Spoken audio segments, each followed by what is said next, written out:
L'Agence nationale de l'électrification et des services énergétiques en milieu rural et périurbain, Anser en sigle Grand Katanga, a pris part samedi 25 avril 2026 à Kampiaboma à la cérémonie de signature des cahiers des charges qui définissent les responsabilités sociétales de l'entreprise vis-à-vis de la communauté impactée par ses activités. Au village Mupanja, dans le territoire de Muchacha, secteur de Lulu, cette communauté locale vient de franchir une étape décisive dans son processus de développement. Un investissement global estimé à plus de 1,5 million de dollars répartis dans plusieurs secteurs stratégiques destinés à améliorer durablement les conditions de vie de la population. Parmi les projets phares figure la construction d'une centrale solaire de 300 kW destinée à l'électrification des ménages, au développement d'éclairage public et au soutien des activités économiques locales. Ceci est le fruit d'un travail acharné mené par l'agence Anser. Nous avons premièrement la période d'exécution qui est de 2026 à 2030 avec des jalons annuels clairs définis pour chaque projet. Il y a eu l'évaluation venue des services tels que Anser qui a travaillé avec nous pour le projet. Avec le projet très concret, dont une centrale solaire, une minoterie et un appui à l'agriculture locale.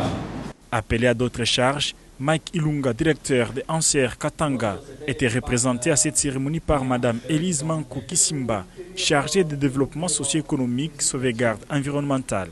Anser a accompagné la communauté du village Mupanja afin de réaliser les études qui ont permis de monter ces projets qui étaient intégrés dans ces cahiers de charges. Cet accompagnement va se poursuivre dans la phase d'exécution des travaux et sur toute la durée de vie des installations.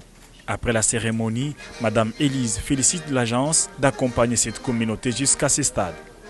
Nous sommes dans le solaire plutôt, et je pense que, comme on venait de le dire, et je crois que le chef Mupanja l'a aussi souligné, que l'énergie électrique est vraiment irréversible et incontournable. Il n'y a pas de développement actuellement sans énergie.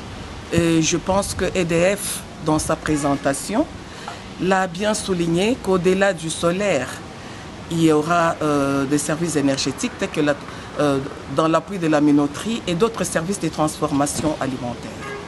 A noter que cette cérémonie de signature des cahiers des charges s'est déroulée en présence des autorités politico-administratives et coutumières, les comités locaux de développement ainsi que l'entreprise Amphi Mining SRL, conformément aux dispositions du Code minier de la République démocratique du Congo.